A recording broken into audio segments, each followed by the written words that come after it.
Groupe SED. Président, mes chers collègues, nous partageons l'idée, l'ambition, la volonté de faire de la santé une priorité pour notre région, quand bien même nous savons que l'engagement sera limité, puisque vous l'avez vous-même rappelé, il s'agit d'une compétence facultative. Nous pouvons souhaiter qu'il en soit différent à l'avenir, mais cela ne relève pas de cette Assemblée. Nous vous soutiendrons avec vigilance et exigence. Si en l'espace de la seule journée d'hier, vous avez quasiment coché toutes les cases de votre bingo Made in Auvergne-Rhône-Alpes, valeurs régionales, droits et devoirs, clientélisme territorial, il manquait un plan Marshall quelque part. Nous avons cru un instant que ce serait le plan régional de santé. Eh bien non, 100 millions d'euros sur 7 ans, soit moitié moins que l'investissement pour une route nationale, cela nous semble insuffisant. Ce plan est une occasion manquée d'assurer pleinement l'accès aux soins pour tous. Soyons honnêtes, à part passer de 200 à 250 000 euros d'investissement pour les centres et maisons de santé, il n'y a rien de neuf dans ce projet de santé régional. Rien que sur la mesure phare du salariat des médecins que nous soutenons, nous ne savons toujours pas quel sera l'engagement réel de la région. Qui devons-nous croire? Laurent Wauquiez, candidat à sa réélection, qui partait en guerre contre les déserts médicaux, ou Madame la vice-présidente qui nous a indiqué la semaine dernière en commission que la création du GIP ne valait pas automatiquement embauche de médecins. Nous ne savons pas si l'expérimentation annoncée débouchera un jour sur le moindre contrat de travail signé.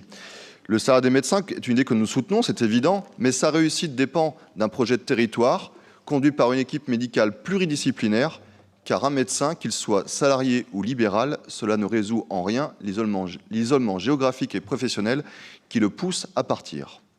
Dans ce domaine, nous vous demandons l'ouverture des crédits pour la création de 100 postes de médecins généralistes dans les territoires prioritaires et de les recruter d'ici 6 ans, afin d'afficher clairement une ambition contre les déserts médicaux en zone urbaine et rurale. Votre plan régional de santé ne doit pas devenir au fil du mandat une déception pour toutes celles et ceux qui ont bien voulu croire à une profonde réorientation de vos politiques publiques. Je m'en réjouis nullement. La gravité de la crise sanitaire que nous venons de traverser nous oblige à traverser une véritable priorité pour la santé dans toutes ses dimensions. Nous commençons à avoir des données solides sur les conséquences gravissimes de cette crise, sur la santé mentale de larges pans de la population, mais aussi sur les effets à long terme de la sédentarité forcée des enfants et des adolescents. Monsieur le Président, si vous m'écoutez, un véritable plan sport-santé était l'occasion pour la région de travailler en transversalité sur toutes ses compétences obligatoires, occasion manquée. Je m'en réjouis d'autant moins que votre rapport contient un certain nombre d'orientations, d'objectifs et de dispositifs que nous approuvons. C'est d'ailleurs la raison pour laquelle nous voterons pour, car il s'agit de santé publique. Un peu vaut toujours mieux qu'un rien. Sur ce peu, j'aimerais que vous preniez un engagement clair ce matin, Monsieur le Président.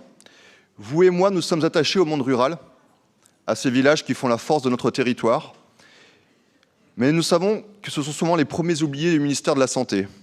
Pour pallier la désertification médicale en secteur rural, les savants du ministère de la Santé, qui n'ont jamais franchi le périphérique parisien, promettent de la télémédecine partout. Si la télémédecine permet une avancée significative dans le traitement des graves maladies, banco. Si la télémédecine permet un appui technologique aux chirurgiens dans des opérations, banco. Si la télémédecine accouche d'un système de santé à 2 vitesses où ce sera un médecin pour les urbains et une visio pour les ruraux, c'est non. Rien ne saurait remplacer le contact direct et humain avec son médecin. J'espère que vous engagerez clairement contre ce modèle d'organisation territoriale de la santé. Sur la maison de santé pluridisciplinaire qui concentre toutes vos attentions et l'essentiel des financements régionaux, j'ai souvent attiré l'attention à la Commission sur leur pérennité. Les médecins y exercent, vous le savez, partent en retraite et il est très difficile de les remplacer.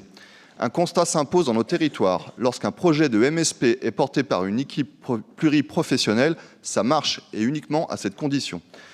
Concernant l'obligation d'exercer en zone tendue, des médecins généralistes d'un CDPS de mon département indiquent eux-mêmes que 2 ans, c'est trop court, et insuffisant pour que les professionnels de santé puissent monter le projet d'une MSP.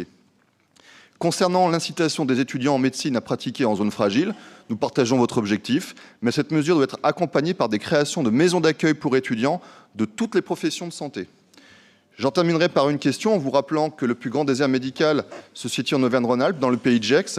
J'ai eu l'occasion en commission et par un courrier de vous interroger sur ce dossier.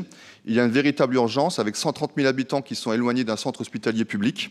Les acteurs locaux sont mobilisés, vous le savez, pour revendiquer la création d'un hôpital public transfrontalier. Et d'ailleurs, vous étiez félicité de ce type de dispositif à la frontière franco-espagnole.